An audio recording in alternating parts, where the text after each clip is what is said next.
लंघयते गिरिं यत्कृपातमहं वन्दे परिमानन्दमाधवम्। गुरुर्ब्रह्मा गुरुर्विष्णु गुरुर्देवो महेश्वरा गुरु साक्षात् परम ब्रह्म तस्मै श्री गुरुवे नमः। सर्वे भवन्तु सुखिनः सर्वे सन्तु निरामया सर्वे भद्राणि पश्यन्तु मा कश्चित् दुःखभाग् भवेत्।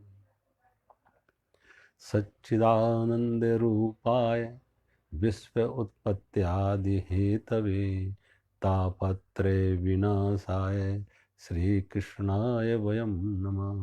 श्री कृष्णाय वयं नमः। ओम शांति। कल हम बात कर रहे थे श्रीमद् भागवत कथा के महत्तम पर।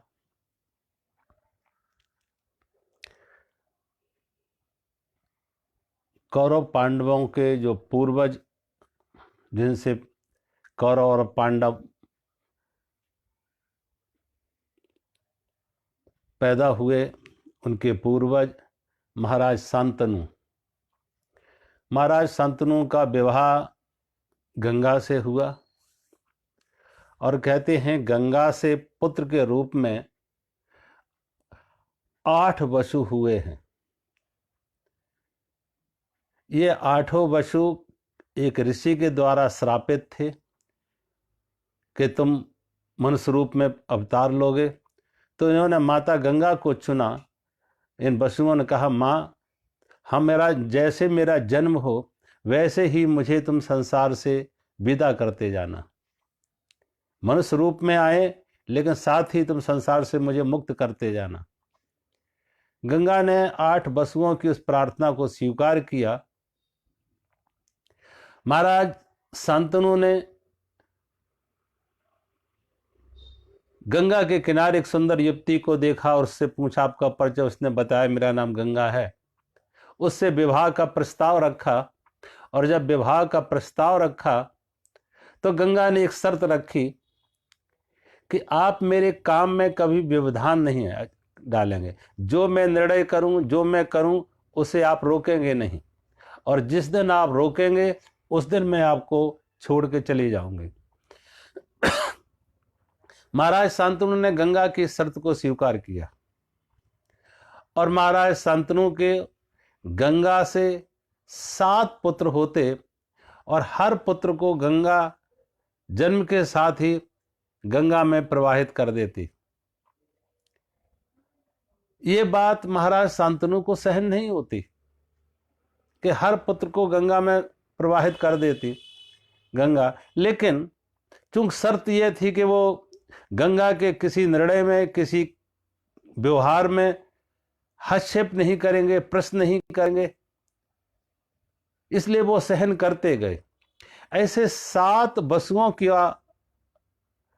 गंगा ने जन्म दिया और उनको प्रवाहित किया नदी में। 8वां वसु जब जन्म लेता तो महाराज शांतनु का धैर्य टूट जाता। उनका किया हुआ वायदा टूट जाता और महाराज शांतनु ने गंगा को रोका कि इस 8वें पुत्र को तुम गंगा में समाहित ना करो, गंगा में ना छोड़ो।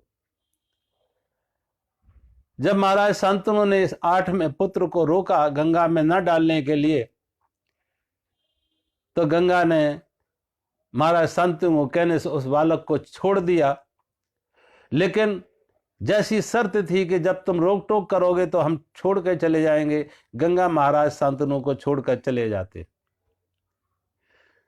गंगा जब महाराज शांतनु को छोड़कर चली जाती तो महाराज शांतनु अकेले रह जाते और महाराज शांतनु ने इस बालक का बड़े लाड़ प्यार से पालन पोषण किया, बड़ा किया और ये बड़ा होनहार हुआ। इस बालक का नाम था देवव्रत।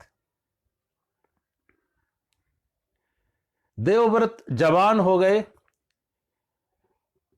पिता का राज्य के क्रियाकलाप में निर्णयों में, सुरक्षा में, व्यवस्था में हर तरह का योगदान देने लगे। और बल्कि महाराज शांतनु तो नाम मात्र के राजा रहे, सब कुछ देवव्रत ही कर रहे थे।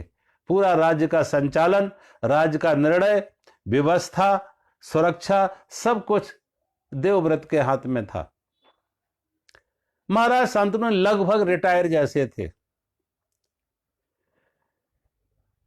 लेकिन एक बात देवव्रत को खलती थी कि उनके पिता को वो जब देखते थे, उनके चेहरे पर एक उदासी देखते थे। देवव्रत समझ ना सके कि मेरे पिता के उदासी का कारण क्या है, आखिर ये इतने उदास क्यों रहते हैं। तो उन्होंने ये बात अपने मंत्री से कही और मंत्री से पूछा कि आप इस बात का पता लगाएं कि महाराज शांतनु हमारे पिता उदास क्यों रहते। तो एक दिन मंत्री ने उन्हें यह बात बताई, सच्चाई, कि महाराज शांतनु का एक युवती से प्रेम है और वो उस युवती से विवाह रचाना चाहते, लेकिन विवाह में व्यवधान क्या है, रुकावट क्या है, महाराज शांतनु उससे विवाह क्यों नहीं कर पा रहे, कारण। तो कारण बताया कि उस युवती का पिता महाराज शांतनु को अपनी बेटी का विवाह तो करना चाहता है, लेकिन शर्त यह रख रहा है कि उस बेटी से जो संतान पैदा होगी वो राजा बनेगी। महाराज शांतनु को यह स्वीकार नहीं था, क्योंकि महाराज शांतनु समझ रहे थे कि देवव्रत, इन्हीं देवव्रत का नाम आगे पड़ा भीष्म पितामह। महाराज शांतनु को लगा कि मेरा पुत्र देवव्रत सब प्रकार से योग्य है और राज्य की प्रजा भी उससे खुश है, और अगर शायद मैंने ऐसा कोई निर्णय लिया कि मेरे पुत्र को राजा ना बना के किसी और को, तो शायद राज्य की प्रजा भी बगावत कर सकती है। महाराज शांतनु ऐसा निर्णय लेने में असमर्थ थे कि वो, उन्हें लगता था ये तो हमें अपने पुत्र देवव्रत के साथ बहुत बड़ा अन्याय होगा। ये बात जब देवव्रत को मालूम हुई कि मेरे पिता एक युवती, सुंदर युवा स्त्री जिसका नाम सत्यवती है, उससे विवाह रचाना चाहते हैं, तो मेरे देवव्रत बिना अपने पिता को कुछ बताए, बिना कोई सूचना दिए, बिना कुछ बताए सत्यवती के पिता के पास जाते और सत्यवती के पिता के पास जाके अपने पिता के विवाह का प्रस्ताव सत्यवती के साथ रखते हैं। जब सत्यवती के पिता के सामने महाराज शांतनु के विवाह का प्रस्ताव रखा, तो सत्यवती के पिता ने वही शर्त सामने रख दी कि सत्यवती से जो पुत्र पैदा होगा महाराज शांतनु का, वो आगे राजा बनेगा। भी देवव्रत ने बिना कुछ एक क्षण लगाए, एक पल लगाए, बिना कुछ तुरंत ये वचन दिया कि मैं राज्य का अपना अधिकार त्याग रहे हैं और सत्यवती का पुत्र ही हस्तिनापुर के राज सिंहासन की शोभा बढ़ाएगा, राजा बनेगा। लेकिन सत्यवती के पिता मात्र इतने बात से ही सहमत नहीं हुए, इतनी बात पर ही राजी नहीं हुए।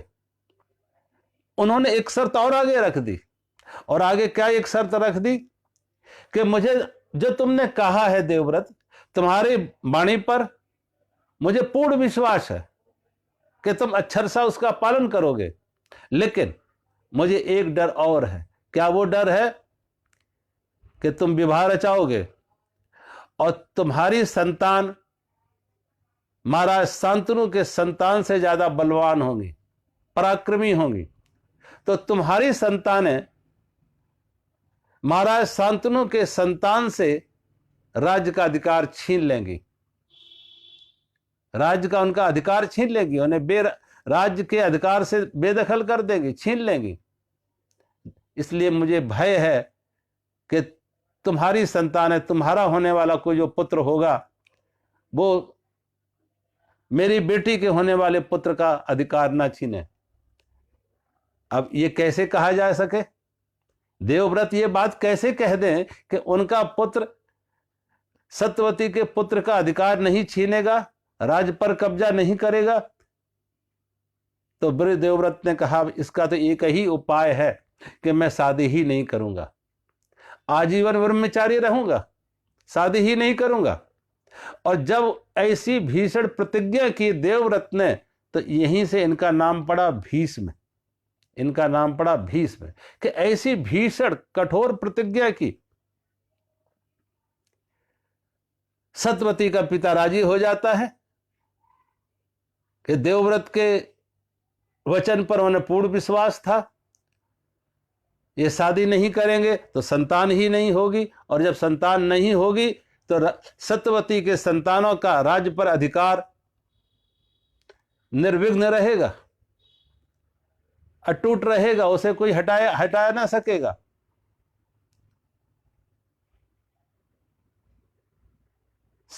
और जब ये स्वीकार कर लिया तो राजा मंत्री ने यह खबर राजा को दी, और सत्यवती का पिता अपनी बेटी सत्यवती का विवाह महाराज शांतनु से कर देता। एक और इस बीच में जानकारी के लिए बात बता दें कि सत्यवती एक मल्लाह की, केवट की कन्या थी, और कभी कभी नदी पार उतारने के लिए सत्यवती खुद ही नौका चलाती थी। एक बार की एक घटना क्या होती कि जब सत्यवती नौका चला रही थी तो एक ऋषि पाराशर आते, और वो पाराशर ऋषि सत्यवती की नौका में बैठे। लेकिन सत्यवती की नौका में बैठकर सत्यवती जब नौका चला रही थी, पतवार चला रही थी, तो ऋषि पाराशर सत्यवती पर मोहित हो जाते। जब सत्यवती पर मोहित हो जाते हैं तो सत्यवती ने पहले तो कहा कि आप संत हैं और दिन का समय है, लेकिन वो पाराशर ऋषि बड़े पराक्रमी थे, बड़े तपस्वी थे। उन्होंने अपने योग बल से दिन को ही रात में बदल दिया, दिन को ही रात में बदल दिया। सूर्य ढक जाते हैं, अंधेरा छा जाता है, और सत्यवती से विवाह से पूर्व पाराशर ऋषि के द्वारा एक संतान का जन्म होता, और इन्हीं का नाम पड़ा वेदव्यास। यही भगवान वेदव्यास के नाम से जाने गए, जो विवाह से पूर्व। सत्यवती का विवाह महाराज शांतनु से हो जाता। अब महाराज शांतनु के साथ विवाह हो गया, लेकिन फिर भी राज का सारा संचालन, व्यवस्था, कार्यभार सब देवव्रत या जिन्हें भीष्म कहें वो कर रहे थे। महाराज शांतनु से 2 पुत्र पैदा हुए, और उन दोनों सत्यवती के उन दोनों पुत्रों का विवाह रचाने के लिए काशी नरेश की पुत्रियों को बलपूर्वक महाराज भीष्म पितामह लेके आते। इनके नाम थे चित्रांगद और विचित्रवीर। इतने पराक्रमी नहीं थे, निश्चित तौर से कमजोर थे, लेकिन भीष्म पितामह सब प्रकार से पराक्रमी थे। महाराज शांतनु के बाद उन्होंने उनको ही राजा बनाया, सत्यवती के पुत्रों को ही राजा बनाया, विचित्रवीर को। लेकिन वो भी पूरी तरह से निर्भर रहते थे देवव्रत पर, भीष्म पर। जैसा वो निर्णय करते थे वो उनको स्वीकार होता था। और उनके विवाह के लिए योग्य कन्या का जब खोज हुई तो काशी नरेश ने विवाह का एक आयोजन किया था, जिसमें उनकी 3 कन्याएं थीं, और वो 3 कन्याएं भीष्म पितामह जाके, जिन देवव्रत या भीष्म उनको हरण करके ले आते और अपने दोनों भाइयों से उनका विवाह करते।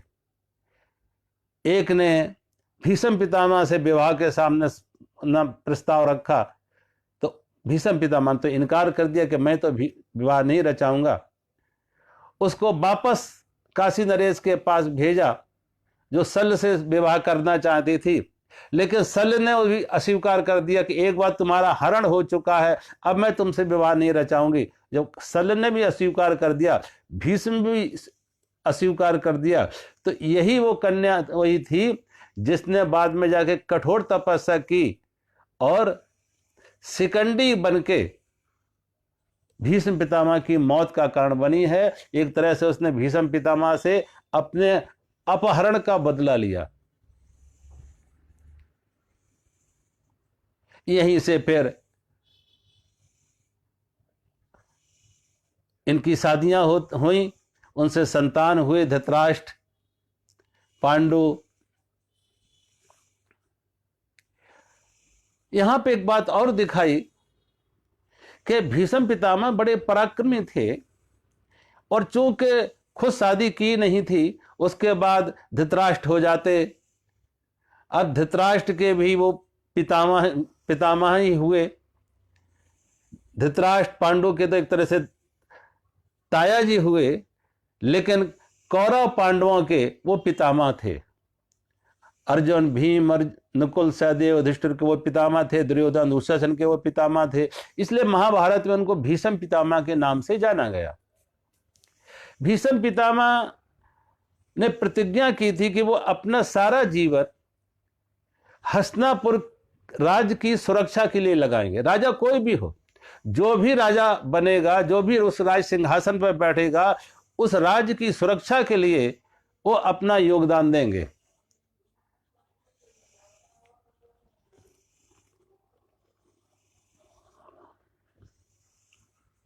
अपना योगदान देंगे और उन्होंने अपनी मृत्यु तक इस वचन का पालन किया। अब यहां पे प्रश्न ये खड़ा हुआ कि जब भीष्म पितामह ने हस्तिनापुर के राज सिंहासन के प्रति अपना समर्थन, अपनी वफादारी व्यक्त की, उसकी सुरक्षा का वचन दिया कि जो भी राजा उसकी हम सुरक्षा करेंगे, लेकिन उसी समय जो इस तरीके से तमाम तरह के अनर्थ जो हुए कि महाराज युधिष्ठिर के जगह को ना बिठा के, बल्कि पांडु पीलिया रोग से ग्रसित थे, इसलिए अंधे होने पर भी धृतराष्ट्र को राजा बनाया गया, क्योंकि पांडु की मौत भी हो चुकी थी। धृतराष्ट्र को राजा बनाया और धृतराष्ट्र अपने बाद अपने पुत्र दुर्योधन को बनाना चाहते थे, जबकि सब प्रकार से योग्य और सब भाइयों में बड़े महाराज युधिष्ठिर थे। और जिस प्रकार से फिर दुर्योधन ने छल करके जुआ खेला और जुए में सब कुछ जीत लिया, शकुनी की मदद से छल करके महाराज युधिष्ठिर से, यहां तक स्वयं को भी दांव पर लगा दिया, सब भाइयों को दांव पर लगा दिया, महारानी द्रौपदी को भी दांव पर लगा दिया। भरी सभा में द्रौपदी का अपमान किया गया, निर्वस्त्र करने की कोशिश की गई और पांडव असहाय होकर ये सब देखते रहे। और उस समय द्रौपदी ने जो संकल्प किया कि हमें अपने केस खोल लिए, कि अब केस तभी बांधेंगे जब इन केसों को दुशासन के हाथों खून से धोया जाएगा, क्योंकि दुशासन ही उनका खींच के लाया था उनको महल से, और दुशासन ही उनका चीरहरण कर रहा था। भीष्म पितामह मूकदर्शी रहे। ये जो कुछ अनर्थ हुआ, पांडवों को लड्डू में जहर खिला गया, भीम को लक्षागृह में आग लगाई गई, छल करके पांडवों से राज्य छीन लिया, जीत लिया, द्रौपदी का अपमान हुआ, लेकिन भीष्म पितामह मूकदर्शी रहे। और जब भीष्म पितामह मूकदर्शी रहे उनका, क्योंकि भीष्म पितामह कहते थे मेरा तो साथ राजा के साथ है, जो भी राजा हो, अच्छा हो बुरा हो, धर्म करे अधर्म करे, राजा के साथ। भीष्म पितामह जब अंतिम समय में मृत्यु सैया पर पड़े हुए, सर सैया पर पड़े हुए, बाणों की सैया पर पड़े, जो अर्जुन ने उन्हें बाणों की सैया दी थी उस पर पड़े, 84 दिन तक उस बाणों की सैया पर पड़े रहे। और वो उत्तरायण की प्रतीक्षा करते रहे कि उत्तरायण में ही प्राण त्यागेंगे। 54 दिन उस बाणसैया पर रहे। उनको इच्छा वर मृत्यु थी कि जब तक वो ना चाहे उनकी मौत नहीं होगी। और 54 दिन तक वो बाणों की सैया पर पड़े रहते, लेटे रहते। उनसे एक बार महाराज युधिष्ठिर अपने सभी भाइयों को साथ लेके, भीम, अर्जुन, नकुल, सहदेव और महाराज द्रौपदी को लेके ज्ञान के लिए आते। और बहुत महाभारत में इसको एक तरह से भीष्म गीता के नाम से जाना जाता है। बड़ा अच्छा, जैसे भगवान कृष्ण ने ज्ञान अर्जुन को दिया, ऐसे ही अब भगवान कृष्ण या महाराज युधिष्ठिर उनसे प्रश्न करते हैं और भीष्म पितामह उनके उत्तर देते हैं। युधिष्ठिर प्रश्न करते हैं, भीष्म पितामह उनके उत्तर देते हैं। वो ज्ञान चर्चा एक लंबा प्रसंग है, पूरा किस तरीके से आत्मज्ञान की बात, अध्यात्म की, आत्मज्ञान की बात भीष्म पितामह ने की। जब भीष्म पितामह आत्मज्ञान की बात कर रहे थे, सब पांडव और भगवान कृष्ण भी सुन रहे थे, तो द्रौपदी बीच बीच में उनकी बातों पर हंसती थी, मुस्कुराती थी। भीष्म पितामह ने पूछा कि द्रौपदी, तुम बार बार मुझे देख के मुस्कुरा क्यों रही हो? तो द्रौपदी ने कहा, प्रश्न पितामह, मेरा भी एक प्रश्न है और मैं आपसे उस प्रश्न का उत्तर चाहती हूं। मेरा भी एक प्रश्न है। भीष्म पितामह ने कहा, पूछो बेटी, क्या प्रश्न है तुम्हारा, पूछो। तो द्रौपदी ने प्रश्न किया कि पितामह, जो आज ज्ञान की बात आज आप कर रहे हो, ये आपका ज्ञान उस दिन कहां था जब भरी सभा में मुझे अपमानित किया जा रहा था, निर्वस्त्र किया जा रहा था। उस दिन आप मूकदर्शी थे, आप उस सभा में उपस्थित थे और आप मूकदर्शी थे। आप दुर्योधन को अगर रोकना चाहते, दुशासन को रोकना चाहते, तो दुशासन, दुर्योधन या धृतराष्ट्र की हिम्मत नहीं थी कि आपकी आज्ञा का उल्लंघन करें, लेकिन आप मूकदर्शी रहे। और जो जो अनर्थ हुए, छल करके किस तरीके से पांडवों को जीता, द्रौपदी को जीता, 12 वर्ष के लिए वन में जाते, भीम को जहर दे दिया खाने में, लक्षागृह में जो पांडव रहते उसमें आग लगा दी। ये सब कुछ अनर्थ होते रहे और पितामह आप मूकदर्शी रहे। और आज आपको ये ज्ञान कैसे आ रहा? भीष्म पितामह ने कहा, द्रौपदी, तुम जो कह रही हो बिल्कुल ठीक कह रही हो।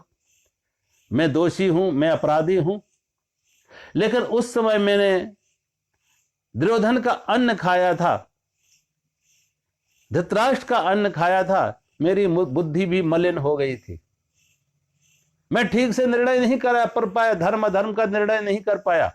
आज मेरे शरीर से एक एक बूंद उस रक्त की निकल गई है और मेरी बुद्धि आज निर्मल हो गई। तो बहुत बार संत ये भी कहते हैं कि हम जो खाना खाते हैं, किसी अपराधी का खाना, पापी का खाना या धर्मात्मा का खाना, ऐसा भोजन जो अनर्थ पूर्वक, अपराध पूर्वक, पापपूर्ण ढंग से अर्जन किया गया है, कमाया गया है, और उसका भोजन, वो निश्चित ही उसके संस्कार हमारी बुद्धि पर अच्छे नहीं आएंगे। वो प्रसंग आता है कि एक बार गुरु नानक देव जी के पास एक गांव में ठहरे हुए थे, तो एक गांव का मजदूर उन्हें भोजन के लिए बुलाने आया। गांव का मजदूर जब भोजन के लिए बुलाने आया एक गांव का, तो वहीं पे एक सेठ भी बैठा था, बड़ा अमीर आदमी, बड़ा सेठ। वो सेठ कहने लगा, नहीं नहीं गुरुजी, कृपा करो कि आज आप मेरे घर भोजन करो। और वो इतना आग्रह कर रहा कि नहीं, मेरे घर भोजन करो। स्वाभाविक उसे लग रहा था कि उस गरीब की झोपड़ी पे कौन जाएगा, जबकि महलों में आमंत्रण हो और महल के जो सुंदर स्वादिष्ट पकवान होंगे, और उस गरीब की झोपड़ी पर तो रूखी रोटी होगी। निश्चित ही गुरु नानक देव जी मेरे आतिथ्य को, मेरे निमंत्रण को स्वीकार कर लेंगे। ये उसके मन में एक अहंकार था, अभिमान था कि मेरे ही निमंत्रण को स्वीकार करेंगे। लेकिन गुरु नानक देव जी ने कहा, नहीं, मैं तुम्हारा निमंत्रण स्वीकार नहीं कर पाएंगे। हम आज इस मजदूर गरीब के घर झोपड़ी पर ही जाएंगे। उसको बड़ी आश्चर्य हुआ कि यह निर्णय आप कैसे कर रहे हो, और कहा कि मेरा भोजन इतना स्वादिष्ट होगा, कितने तरह के पकवान होंगे, और आप उसकी रूखी रोटी खाने के लिए जा रहे। जब ये बात कही आप उसकी रूखी रोटी खाने जा रहे मेरे स्वादिष्ट पकवान छोड़ के, तो गुरु नानक देव ने कहा तुम अपने घर से भी पकवान मंगा लो। और वो मजदूर से कहा तुम अपने घर से भी अपने यहाँ की रोटी मंगा लो। मजदूर बेचारा वो रूखी रोटी लेके आता, अमीर वो स्वादिष्ट बड़े बड़े स्वादिष्ट पकवान लेके आता। गुरु नानक देव ने दोनों को अपने हाथ में पकड़ा और दोनों को हाथ में लेके जब उन्हें ऐसे निचोड़ा तो कहते हैं उस मजदूर की रोटी से दूध निकला और उस सेठ की रोटी से खून निकला। उस सेठ की रोटी से खून निकला, जो स्वादिष्ट पकवान थे उससे खून निकला, और उस गरीब मजदूर की रूखी रोटी से, सूखी रोटी से दूध निकला। उसने कहा ये अंतर है, तुम्हारी ये खून की रोटी और वो दूध की रोटी है। तुमने लोगों को सता के ये पैसा कमाया है, धोखे से पैसा कमाया, सता के पैसा कमाया, लूट से पैसा कमाया है, और इसका मेहनत का पैसा है, ईमानदारी का पैसा है, धर्म का पैसा है, तुम्हारा अधर्म का पैसा है। आज बहुत बार आप देखेंगे कि इस तरीके से ये ना देखो अमीर कौन है गरीब कौन है, उसका भाव देखो, उसका हृदय देखो, उसका जीवन देखो कि अगर उसका जीवन में कितना धर्म पूर्वक उसका जीवन है तो उसका रूखी रोटी भी हमारी बुद्धि को सात्विक भोजन है और वो हमारी बुद्धि को निर्मल करेगी। और किसी का अपराध का जीवन है, अपराध पूर्वक पाप पूर्वक ढंग से अधर्म पूर्वक उसने कमाई की है, उसका भोजन भी अशुद्ध हो जाता है। उस भोजन से निश्चित ही बुद्धि भी मलिन हो जाती है। तो कहने का मतलब भीष्म पितामह ने कहा कि मुझसे यह अपराध हुआ। एक बात और भीष्म पितामह के बारे में कि भीष्म पितामह पे एक दोष और लगा। वो दोष ये लगा कि भीष्म पितामह ने राजा का राज सत्ता का साथ दिया, जबकि चाहिए ये कि हर व्यक्ति को, कोई भी व्यक्ति हो, सत्य का साथ दे, धर्म का साथ दे, न कि राज सत्ता का। राज सत्ता अगर सत्ता का दुरुपयोग कर रही है, राजा सत्ता का दुरुपयोग कर रहा है, तो उसके खिलाफ भी खड़े हो जाना चाहिए। राज हित के साथ नहीं जाना है, राज सत्ता के साथ नहीं जाना है, राजा के साथ नहीं जाना है, जनहित के साथ जाना है और धर्म के साथ जाना है, न्याय के साथ जाना है, अन्याय के साथ नहीं। लेकिन भीष्म पितामह से ये भूल हुई कि उन्होंने न्याय नहीं देखा, धर्म नहीं देखा, जनहित नहीं देखा, उन्होंने सत्ता का हित देखा, राजा का हित देखा और समर्थन ये दिए। ये उन पे एक दोष लगा। किसी भी महापुरुष को जनहित देखना चाहिए, धर्म देखना चाहिए, न्याय देखना चाहिए, नीति देखनी चाहिए। भीष्म पितामह के साथ जब युधिष्ठिर का ऐसे संवाद हुआ और उस संवाद को भीष्म गीता के नाम से जाना गया, और भीष्म पितामह ने जैसे भगवान से वचन लिया था कि मैं अंतिम समय आपके दर्शन करते हुए शरीर का त्याग करें, तो भीष्म पितामह के सामने आज भगवान प्रकट थे द्वारकाधीश, और भीष्म पितामह भगवान की स्तुति करते हुए अपने शरीर से अपने प्राणों को अलग करते हैं, भगवान के दर्शन करते हुए, और भगवान के लोक में वो पहुंचते हैं। अब वो आगे क्या होता कि दुर्योधन युद्ध के मैदान में पड़ा हुआ था, घायल अवस्था में, अंतिम सांसें लेने जा रहा था। उसी समय संयोग की बात कि अश्वत्थामा जो गुरु द्रोणाचार्य का पुत्र था, मिलने के लिए आता है युद्ध के मैदान में दुर्योधन से, और दुर्योधन की वो असहाय अवस्था देखी, घायल अवस्था देखी, मरणासन्न अवस्था देखी, तो अश्वत्थामा को भी दुख हुआ। अश्वत्थामा ने पूछा दुर्योधन से, दुर्योधन मैं तुम्हारी क्या मदद कर सकता हूं? तो दुर्योधन ने कहा, अपनी अंतर्व्यथा प्रकट की कि देखो अश्वत्थामा, जो पांडव न्याय की बात करते हैं, धर्म की बात करते हैं, इन पांडवों ने भी कौन सा न्याय के मार्ग पर चले? कौन सा इन्होंने धर्म का पालन किया? इन्होंने तुम्हारे पिता गुरु द्रोणाचार्य का किस प्रकार छल पूर्वक वध कराया? क्योंकि गुरु द्रोणाचार्य ने यह प्रतिज्ञा की थी कि जिस दिन में यह सुनेंगे कि मेरे पुत्र अश्वत्थामा की मौत हो गई है, मर गया है, उस दिन में युद्ध से विरत हो जाएंगे, युद्ध करना छोड़ देंगे, हथियार डाल देंगे, युद्ध नहीं करेंगे। और भी गुरु द्रोणाचार्य जी सेना के सेनापति थे उस समय, तो भगवान श्री कृष्ण ने गुरु द्रोणाचार्य से कहा, गुरु जी अश्वत्थामा की मौत हो गई। जब कहा अश्वत्थामा की मौत हो गई तो गुरु द्रोणाचार्य ने कहा, कृष्ण मुझे तुम पर विश्वास नहीं है, तुम तो परिस्थितियों के अनुसार अपने बोली भाषा बदल लेते हो, तुम्हारी वाणी पर हमें विश्वास नहीं है। ये बात अगर महाराज युधिष्ठिर कह दें कि मेरे पुत्र अश्वत्थामा की मौत हुई है, तो मैं निश्चित ही युद्ध से विरत हो जाएंगे, हथियार डाल देंगे। भगवान श्री कृष्ण ने महाराज युधिष्ठिर को यह बात कही कि आप जाके गुरु द्रोणाचार्य को ये कहिए कि अश्वत्थामा की मौत हुई है। महाराज युधिष्ठिर ने कहा, कृष्ण एक हस्तिनापुर का राज्य क्या, अगर मुझे स्वर्ग का भी राज्य मिले, तीनों लोकों का भी राज्य मिले, तब भी मैं असत्य नहीं बोलेंगे, झूठ नहीं बोलेंगे। भगवान कृष्ण ने कहा, मैं तुम्हें झूठ बोलने के लिए नहीं कह रहा महाराज युधिष्ठिर। युधिष्ठिर ने कहा कि अश्वत्थामा की मौत तो हुई नहीं है। तो भगवान कृष्ण ने कहा, महाराज युधिष्ठिर अश्वत्थामा नाम का एक हाथी मरा है, जो हाथी की मौत हुई है उस हाथी का नाम भी अश्वत्थामा था। तो आप ये कह दीजिए कि अश्वत्थामा हाथी मरा है, यही कहिए। उनको तैयार करके लाते हैं गुरु द्रोणाचार्य के पास, गुरु द्रोणाचार्य जी के पास। और गुरु द्रोणाचार्य जी ने पूछा, महाराज युधिष्ठिर क्या, महाराज युधिष्ठिर अश्वत्थामा की मौत हुई है? तो महाराज युधिष्ठिर ने कहा, हाँ गुरुजी, अश्वत्थामा हतोवा, अश्वत्थामा की मौत हुई, लेकिन पीछे कहा नरोवा कुंजरवा, वो नर मनुष्य नहीं हाथी था। लेकिन इतना ही कह उनकी वाणी से निकला, अश्वत्थामा हतोवा। भगवान कृष्ण ने जोर से अपना 5 जन शंख बजाया और उस 5 जन शंख की घोर उद्घोषणा से, घोर आवाज से, ध्वनि से भीष्म महाराज गुरु द्रोणाचार्य जी पीछे की बात नहीं सुन सके। सिर्फ इतना ही सुन पाए, अश्वत्थामा हतोवा, ये नहीं सुन पाए कि वो मनुष्य नहीं हाथी।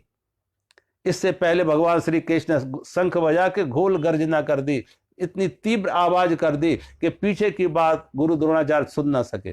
और जब पीछे की बात वो न सुन सके तो गुरु द्रोणाचार्य ने अपने हथियार डाल दिए और द्रौपदी के भाई धृष्टद्युम्न ने उनका गला काट दिया, उनका वध कर दिया।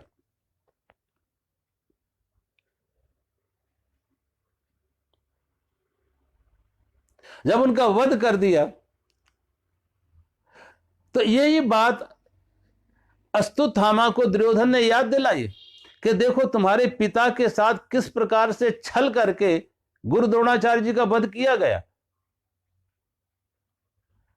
और कहा, देखो अश्वत्थामा, आज मैं इस युद्ध में पड़ा हुआ हूं, मेरे 100 भाइयों में 100 के 100 भाई मारे जा चुके, लेकिन 5 पांडवों में से 1 पांडव भी कम नहीं हुआ है।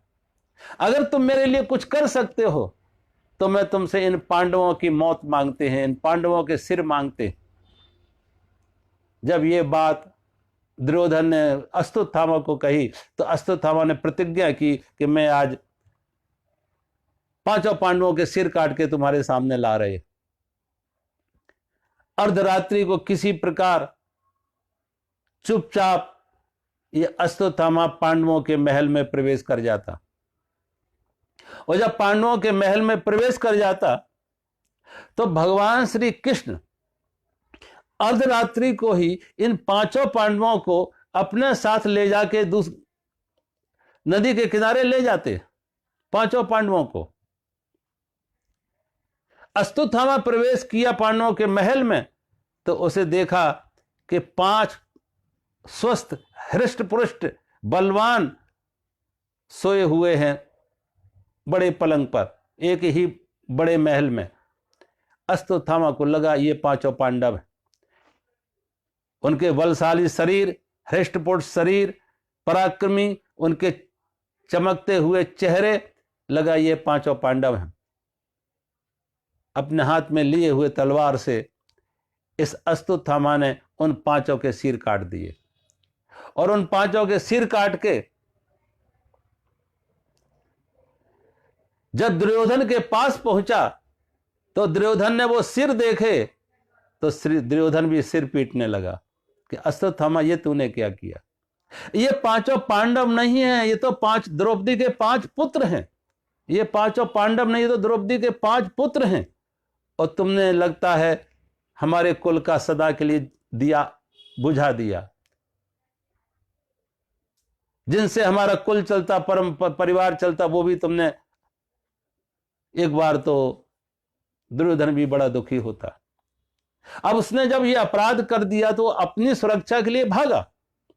इधर जब सुबह होती, महारानी द्रौपदी अपने पांचों पुत्रों को जगाने के लिए उनके महल में प्रवेश किए तो देखा पांचों पुत्र की लाशें पड़ी हुई थीं, बिस्तर खून से भरे हुए थे।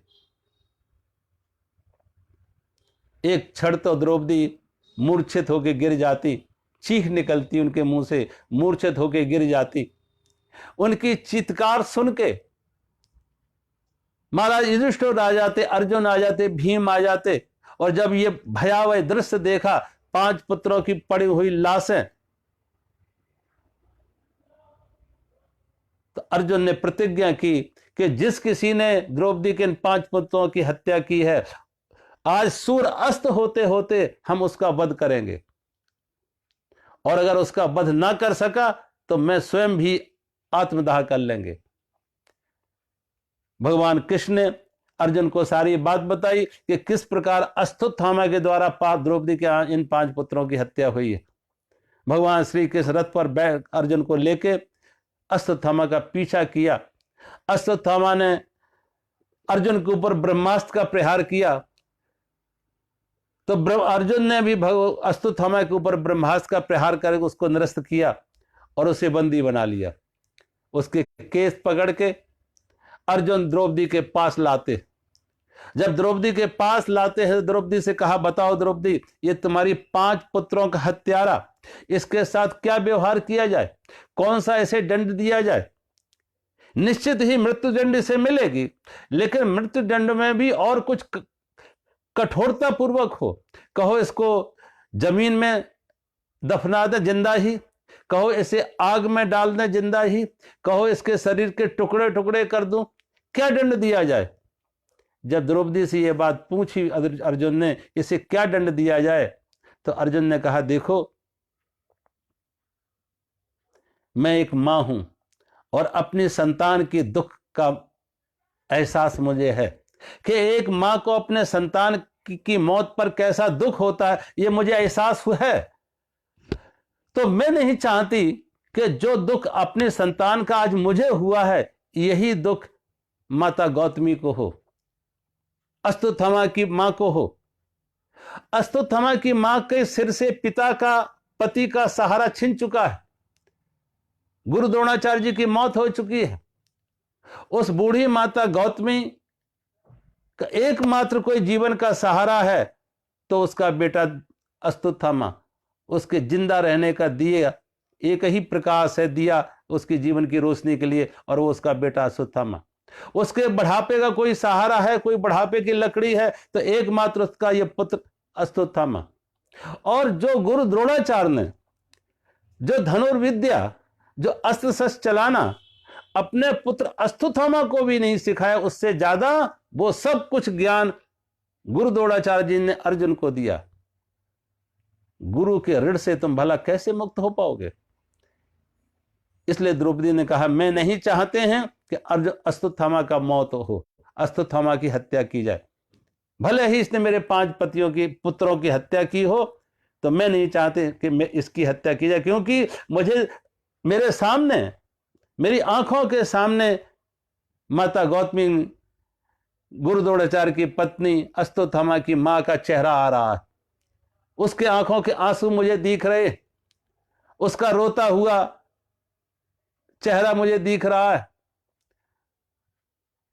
हम उसके दिल को नहीं दुखाना चाहते, इसलिए मैं तो यही कहेंगे कि अश्वत्थामा को छोड़ दिया जाए। जब द्रौपदी ने निर्णय दिया कि अश्वत्थामा को छोड़ दिया जाए, तो भगवान कृष्ण ने कहा, यद्यपि ये आतताई है और राजा को, एक आतताई को, अपराधी को दंड देना ये न्यायोचित है, न्याय के अनुकूल है, ये देना चाहिए कि राजा कोई संत नहीं होते हैं जो क्षमा करे। द्रौपदी का हृदय संत हृदय है, उमा संत की यही बड़ाई, मंद करे तो करे भलाई। द्रौपदी तो एक संत है, द्रौपदी के हृदय में करुणा, ये प्रेम, ये क्षमा स्वाभाविक है, सहज है। लेकिन राजा का धर्म है कि अपराधी को दंड देना। तो भगवान श्री कृष्ण के कहने से कहा ये ब्राह्मण विप्र कुमार है और इसे एक अपमानित करना भी एक बड़ा दंड है। और कैसे अपमानित किया जाए उसका कहते हैं, आधी मूछ काट देते हैं, आधी दाढ़ी काट देते हैं, आधे सिर के बाल काट देते हैं।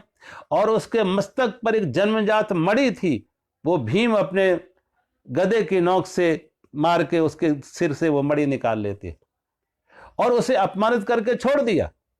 जब अपमानित करके छोड़ दिया तो अश्वत्थामा को लगा ऐसे अपमानित जीवन जीने से अच्छा था कि मैं मर ही जाता, मेरी मौत ही हो जाती। एक वीर पुरुष अपमानित जीवन जिए उससे अच्छा उसको वर्ण करेगा, स्वीकार करेगा मौत। अश्वत्थामा को लगा ऐसा अपमानित जीवन जीने से अच्छा तो मुझे मौत होती तो ज्यादा अच्छा था। अश्वत्थामा इस अपमान के जहर को, घूंट को सहन नहीं कर पा रहा। अब उसने फिर बदला लिया। अब उसने विचार किया कि अब पांडवों का वंश चलेगा तो एकमात्र उत्तरा से चलेगा। अभिमन्यु की पत्नी उत्तरा, जब अभिमन्यु की मौत हुई तो उत्तरा गर्भवती थी। उत्तरा के गर्भ में बालक है और अगर इस बालक का भी वध कर दिया जाए तो पांडवों का कुल नाश हो जाएगा, कुल का दिया सदा के लिए बुझ जाएगा। अश्वत्थामा ने एक ब्रह्मास्त्र का प्रहार उत्तरा के गर्भ पर किया और उत्तरा के गर्भ पर ब्रह्मास्त्र का प्रहार किया। उत्तरा को लगा ये गर्भ गिरेगा, बहुत व्याकुल हो जाती, असह्य वेदना। उसने अपने माताओं को बुलाया, द्रौपदी को बुलाया, कुंती को बुलाया, लेकिन सबने कहा इस विपत में एकमात्र द्वारकाधीश का स्मरण करो, भगवान का स्मरण करो, द्वारकाधीश का स्मरण करो। और जब भगवान कृष्ण का आवाहन किया, उनका स्मरण किया, भगवान द्रौपदी उत्तरा के सामने प्रकट होते हैं और कहते हैं भगवान का एक सूक्ष्म रूप चतुर्भुज रूप में उत्तरा के गर्भ में प्रवेश कर जाता और गर्भ में, उस उत्तरा के गर्भ में भगवान ने अपना जो चतुर्भुज रूप रखा, वहां उन्होंने उस गर्भस्थ शिशु की रक्षा की। इसी बालक का नाम जब जन्म हुआ तो इसी बालक का नाम रखा गया परीक्षित, कि जन्म से पूर्व ही इसकी परीक्षा हो गई थी। जब द्वारका से अर्जुन लौटे तो अर्जुन बहुत दुखी हो रहे थे कि अर्जुन के चेहरे पर उदासी थी। वो कहते जब भगवान सुधाम गमन गए, सुधाम गमन किया भगवान कृष्ण ने, तो वो शक्ति वापस ले ली थी, अर्जुन के गांडीव की शक्ति वापस ले ली थी। और अर्जुन जब उन गोपियों को लेके, द्वारका की गोपियों को लेके लौट रहे थे तो मार्ग में भीलों ने उन गोपियों को लूट लिया। मनुष्य बलि नहीं होते है समय होल बलवान, मनुष्य बलि नहीं होते है समय होत बलवान, भीलन लूटी गोपियां वही अर्जुन वही बाण। वही अर्जुन थे, वही गांडी, वही बाण, लेकिन ये मनुष्य नहीं, समय बलवान होता। भगवान ने अपनी शक्ति वापस ले ली और अर्जुन उन गोपियों की रक्षा ना कर सके। उन्हें ऐसा लगा कि अब कलयुग का आगमन होने वाला है, द्वापर जा रहा है, कलयुग का आगमन होने वाला है। सब तरह की उन्हें प्रतिकूलताएं दिख रही हैं।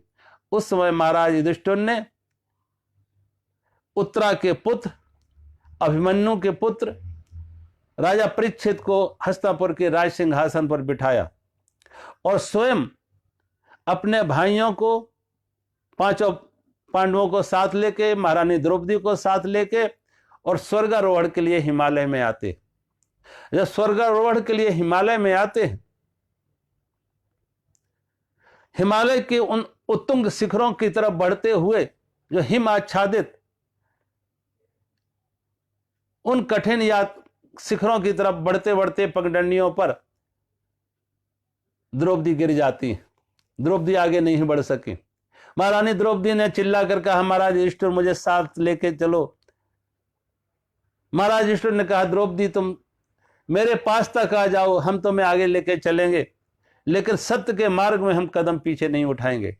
द्रौपदी आगे ना बढ़ सकी और महाराज युधिष्ठिर द्रौपदी को छोड़ के आगे बढ़ जाते हैं। सहदेव गिरते हैं, नकुल गिरते हैं, अर्जुन और भीम गिरते हैं, बार बार यही पुकार कर कहते हैं, भाई मुझे अपने साथ ले लो, मैं आपका भाई हूं, मुझे अपने साथ ले लो, मुझे सहारा देके। वो एक ही बात कहते कि सत्य के मार्ग में हम कदम पीछे नहीं उठाएंगे, मेरे साथ तक आ जाओ, मैं आगे ले चलेंगे। कोई आगे बढ़ ना सके और महाराज युधिष्ठिर, महारानी द्रौपदी भी गिर जाती हैं, नकुल सहदेव गिर जाते हैं, अर्जुन भीम गिर जाते हैं। एकमात्र महाराज युधिष्ठिर स्वर्ग के द्वार पर पहुंचे। और जब महाराज युधिष्ठिर स्वर्ग के द्वार पर पहुंचे तो उनके साथ एक कुत्ता और था। स्वर्ग के द्वारपालों ने द्वार खोले, उनका स्वागत किया। महाराज युधिष्ठिर आओ, बहुत देर से आप, बहुत समय से आपकी प्रतीक्षा में थे। जब महाराज युधिष्ठिर आगे बढ़ने लगे तो द्वारपालों ने कहा, महाराज रुको, ये कुत्ता स्वर्ग में प्रवेश नहीं कर पाएगा।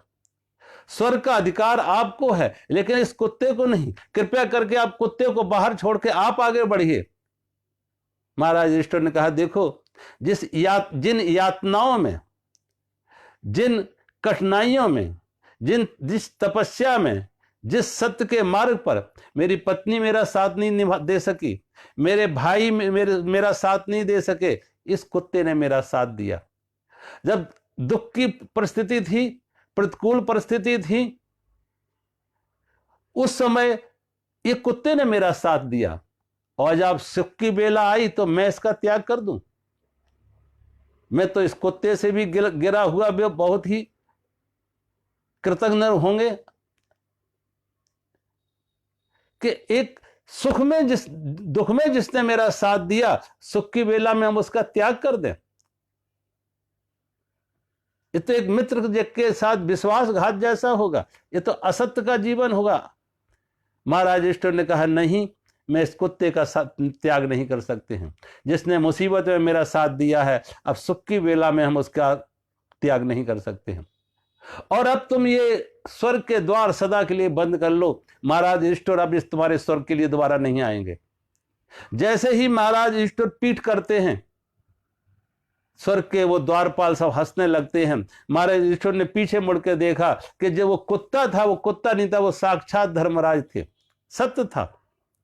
और महाराज युधिष्ठिर की ये सत्य की परीक्षा थी कि महाराज युधिष्ठिर के जीवन में कितना सत्य है। मैंने कल कहा था कि महाराज युधिष्ठिर ने एक ही पाठ पढ़ा था गुरु द्रोणाचार्य के पास, और वो सत्य था। उसी सत्य से वो धर्मराज कहलाए। सत्य का उन्होंने अनुगमन किया, सत्य का पालन किया, सत्य को जीवन में जिया। सत्य उनके व्यवहार में, सत्य उनकी वाणी में, सत्य उनके विचार में, सत्य का पालन किया उन्होंने। और महाराज युधिष्ठिर को स्वर्ग मिल जाता है। जीवन में कुछ हो, कहते हैं एक भी सद्गुण आ जाए। एक बार कहते हैं किसी के घर से उसने सुबह का समय देखा, एक सुंदर युवा स्त्री जा रही थी निकल के। उस गरीब ने पूछा, भगवान का भक्त, उसने पूछा आप कौन हैं? तो उस युवा स्त्री ने अपना परिचय दिया कि मैं लक्ष्मी हूं, और मैं तुम्हारे घर का, उस व्यक्ति का नाम था सत्यदेव। सत्यदेव ने पूछा उस युवा स्त्री से आप कौन हैं? उस युवा स्त्री ने अपना परिचय दिया कि मैं लक्ष्मी हूं और मैं तुम्हारा त्याग करके जा रही हूं। सत्यदेव ने कहा तुम्हारी मर्जी, अगर तुम नहीं रहना चाहती हो, तुम जाना चाहती हो, तो मुझे कोई आपत्ति नहीं। लक्ष्मी सत्यदेव का त्याग करके चली जाती। दूसरे दिन उन्होंने देखा कि एक और नौजवान घर का त्याग करके जा रहा है। उससे पूछा तुम कौन हो? उसने कहा मैं दान हूं। जब लक्ष्मी तुम्हारे घर से चली गई तो तुम दान नहीं कर पाओगे, और जब दान नहीं कर पाओगे तो मैं भी तुम्हारा घर त्याग के जा रहा हूं। उसने उस व्यक्ति को भी विदा किया, तुम भी जा सकते हो। तीसरे दिन एक और देखा कि एक और व्यक्ति घर से बाहर जा रहा। उसने कहा तुम कौन हो? उसने अपना परिचय कहा मैं यश हूं। जब लक्ष्मी चली गई तो तुम दान नहीं कर सकते, दान चला गया। और जब दान ही नहीं करोगे तो तुम्हें यश कैसे मिलेगी, कीर्ति कैसे मिलेगी? इसलिए मैं भी जा रहा हूं। सत्यदेव ने उसे भी विदा किया। चौथे दिन देखा एक और सुंदर युवा घर से बाहर जा रहा। उससे पूछा तुम कौन हो? उसने कहा मैं सत्य हूं। जब कहा मैं सत्य हूं, तो सत्यदेव ने कहा देखो मैंने लक्ष्मी की परवाह नहीं की, मैंने दान की परवाह नहीं की, मैंने यश की परवाह नहीं की, लेकिन मैंने अपने जीवन में कभी सत्य का त्याग नहीं किया। और जब मैंने अपने जीवन में कभी सत्य का त्याग नहीं किया है तो तुम मुझे त्याग कर क्यों जा रहे हो? सत्यदेव ने उस सत्य को रख लिया, और जब सत्य को रख लिया तो लक्ष्मी वापस आ जाती, दान भी वापस आ जाता और यश भी वापस आ जाता। जीवन में एक भी सद्गुण को अगर आप संभाल लो तो सभी सद्गुण एक दूसरे से श्रृंखलाबद्ध हैं, सब एक चैन की कड़ियों की तरह जुड़े हुए हैं। एक पूरी रस्सी अगर कुएं में चली जा गई है, एक मुट्ठी भी हाथ में पकड़ में है तो पूरी रस्सी वापस आ जाएगी। एक भी ऐसे किसी नियम को, सद्गुण को अपने जीवन में अपना लो तो और बहुत सारे दूसरे सद्गुण भी जीवन में आ जाते हैं। वो एक दूसरे से श्रृंखलाबद्ध है, एक दूसरे से जुड़े हुए हैं कड़ियों की तरह। महाराज युधिष्ठिर ने सत्य को जीवन में जिया, सत्य को जीवन में उतारा। एक महाराज परीक्षित हस्तिनापुर के राज सिंहासन पर बैठे राजा बने। एक दिन महाराज परीक्षित अपने राज्य का भ्रमण करने निकले कि देखें मेरे राज्य की प्रजा सुखी है या दुखी। जब अपने राज्य का भ्रमण करने निकले तो उन्होंने देखा एक जगह एक गाय, उसकी आंखों से अश्रुपात हो रहा है, गाय रो रही है। थोड़ा और आगे बढ़े तो देखा, उस गाय से पूछा कि तुम कौन हो, तुम्हारा परिचय कौन है? तो उस गाय ने अपना परिचय दिया कि मैं पृथ्वी हूं, और मेरे दुख का कारण यह है कि इस पृथ्वी पर सब भार मुझे सहन हो जाते हैं, लेकिन एक भार, पाप का भार असह्य हो रहा है। मुझे नदियों के भार, पहाड़ों के भार, वनों के भार, सारे भार, मनुष्यों के, पशु पक्षी, सारे भार मुझे सहन हो जाते हैं, लेकिन पाप का भार असह्य हो रहा है। इसलिए महाराज परीक्षित से प्रार्थना की कि आप राजा हो, इस पृथ्वी से पाप का भार हल्का हो, पाप का भार हटे, कोई उपाय करो। पृथ्वी ने गाय ने अपना परिचय दिया कि मैं पृथ्वी हूं। महाराज परीक्षित और आगे बढ़े तो एक बैल को देखा, जो एक बैल 3 पैर जिसके कटे हुए थे, एक पैर पर खड़ा था। उस बैल से पूछा तुम कौन हो? उस बैल ने कहा मैं धर्म हूं। सतयुग में मैं 4 पैर पर था, सत्य, तप, यज्ञ और दान, 4 पैर पर मैं सतयुग में था। सतयुग गया तो सत्य भी गया। त्रेता में तप, यज्ञ और दान 3 पैरों पर खड़ा रहा। सतयुग गया, त्रेता गया, द्वापर आया तो मैं 2 पैरों पर खड़ा रहा। सत्य भी गया, तप भी गया, यज्ञ और दान पर मैं खड़ा रहा। और अब इस कलिकाल में मैं मात्र 1 पैर पर खड़ा, और वो 1 पैर है दान का। सत्य भी गया, तप भी गया, यज्ञ भी गया, 1 पैर पर मैं खड़ा हूं, और वो 1 पैर है दान। कलिकाल में धर्म टिका हुआ है दान पर। गोस्वामी तुलसीदास जी ने अपने रामचरितमानस में इस बात का समर्थन किया कि कलकाल में धर्म टिका हुआ दान पर। प्रगट 4 पद धर्म के, प्रगट 4 पद धर्म के, और कलमहु एक प्रधान, और एन केन विधि दीन ये दान किए कल्याण। कलकाल में धर्म टिका हुआ है दान पर। प्रगट 4 पद धर्म के, कलमहु एक प्रधान, कल में 1 पैर है जिस पर धर्म खड़ा क्या है? एन केन विधि दीने दान किए कल्याण। दान पर किसी भी तरह से, स्वेच्छा से, अनिच्छा से, कैसे भी दान करो, उस दान से पर धर्म टिका हुआ है। अब प्रश्न ये होता है कि दान किसे किया जाए? आज तो आप देखो, जो भागवत कथा लोग करते हैं तो उनके अकाउंट पहले आते कि यहां दान करो। जिन भागवत चैनलों पे चलते हैं, बार बार दान की बात करेंगे, बार बार दान की बात करेंगे, और अकाउंट नंबर भी दे रहे। और वो कोई कहने की बातें हैं, कोई धर्म में नहीं पैसा लग रहा, सब संग्रह ही है, संग्रह में पैसा लग रहा है। इकट्ठे करो, बैंक बैलेंस बनाओ। दान किसे दो? शास्त्रों के अनुसार दान कहते हैं दान दो दीन को। अगर कोई आदमी बीमार है, डॉक्टर है, तो डॉक्टर किसे औषधि देता है? जो बीमार है। ये तो नहीं कहेगा कि हम खाली साधु को दवाई देंगे, ब्राह्मण को दवाई देंगे। अगर वो साधु ब्राह्मण के लिए डॉक्टर बना तो वो डॉक्टर नहीं। डॉक्टर का काम है कोई भी व्यक्ति किसी जाति का हो, किसी संप्रदाय का हो, स्त्री हो, पुरुष हो, कोई भी, डॉक्टर का काम है रोगी को निरोग करना, बीमार को स्वस्थ करना। तो दान किसे दो? जो दीन है, जो जरूरतमंद है। दान दीन को दीजिए, दान दीन को दीजिए, हरे दर्द की पीर और औषध वाको दीजिए, जाके रोग शरीर। तो दान किसको दो? दान दीन को दीजिए, हरे दर्द की पीर, औषध बाको दीजिए, जाके रोग शरीर। औषधि किसे दोगे? जो बीमार हो। ये तो नहीं कहोगे ब्राह्मणों को देंगे या साधुओं को देंगे। तुम साधु और ब्राह्मणों को दवाइयां ज्यादा दोगे तो उनको तुम स्वस्थ नहीं करोगे और बीमार कर दोगे। आज यही हो रहा है कि दान किसे? ब्राह्मण को, साधु को, और जो जरूरतमंद है उनकी उपेक्षा हो रही है।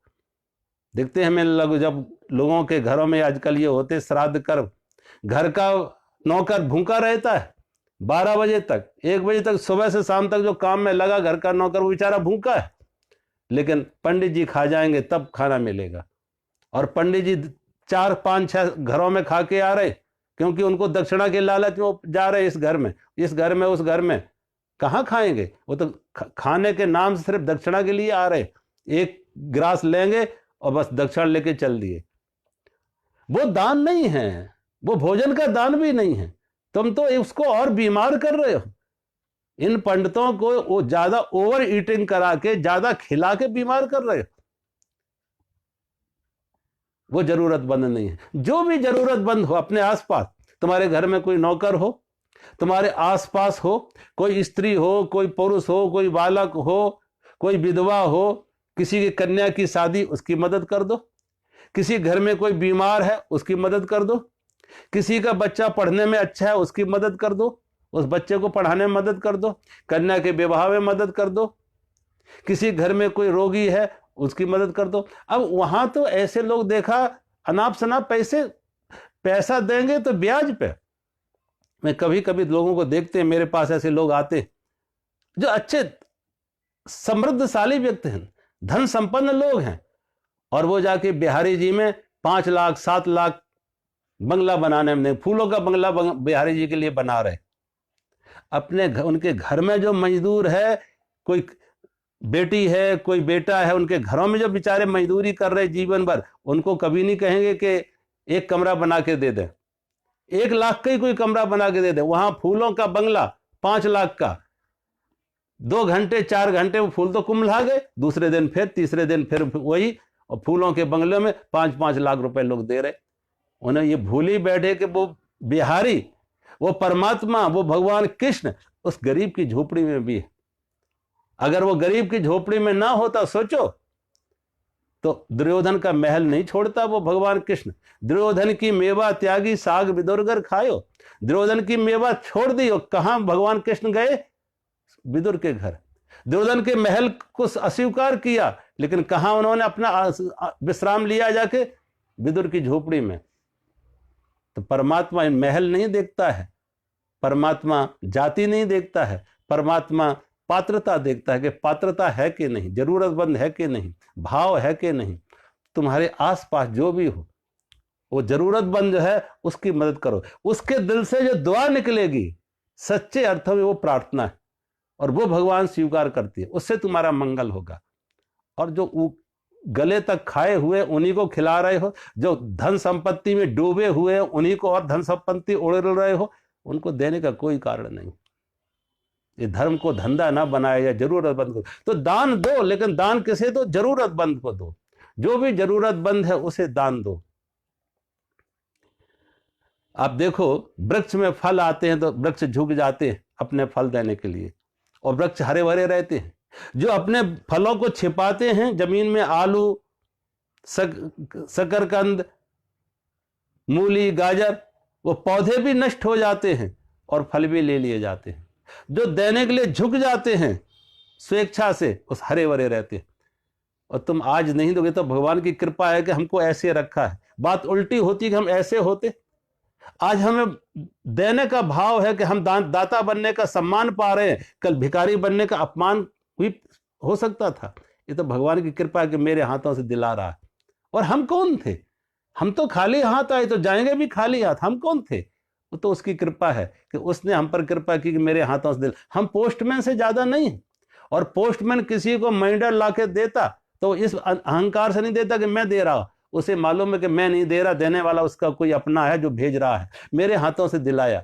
और पोस्टमैन का ट्रांसफर हो जाए, रिटायर, पोस्टमैन चिंता नहीं करता कि अब इनका माइंडर कौन देगा। उसे मालूम है कि जब तक वो भेजने वाला भेज रहा है, पाने वाला पाएगा। ये पोस्टमैन बदल जाएंगे, निमित्त बदल जाएंगे। तो हम सबको परमात्मा ने निमित्त बनाए, करता नहीं। इसलिए कर्ता होने का अहंकार ना बनाए, दाता होने का अहंकार ना बनाए, और किसी को छोटा ना समझे कि वो छोटा, हमने उस पर बड़ी कृपा, कृपा हमने नहीं की, वो तो कृपा करने वाला कोई और है। और वो हम पर भी वही कृपा कर रहा है, हम पे भी वही, हमें भी वही दे रहा है। इसलिए बड़े प्रेम से, विनम्रता से, सरलता से दूसरों की मदद करो। तुम्हारे आसपास जो भी हो, गरीब, दुखी, बेसहारा जो भी हो, उनकी मदद करो। आज कथा को मैं ही विराम देते हैं। अब इसी प्रसंग को हम आगे, और परीक्षित की किस कैसे कैसे किससे क्या बात हुई, ये प्रसंग कर लेंगे। हरि ओम।